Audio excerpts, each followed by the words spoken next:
Esu Vytautas Grubliauskas, Klaipėdos miesto meras. Esu ir Klaipėdos Ievos Simonaitytės bibliotekos globėjas.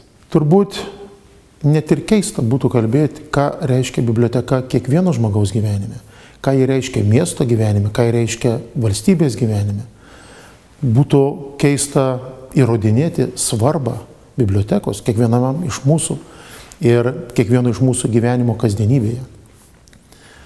Šiandieną, kada informacijos pasiekiamumas pasiekia begalinės ribas, internetas, dienraščiai, radijas, televizijas, kartais ta knyga, tikrasis išminties, gėrio, lobis tarsi nueina į antrą planą.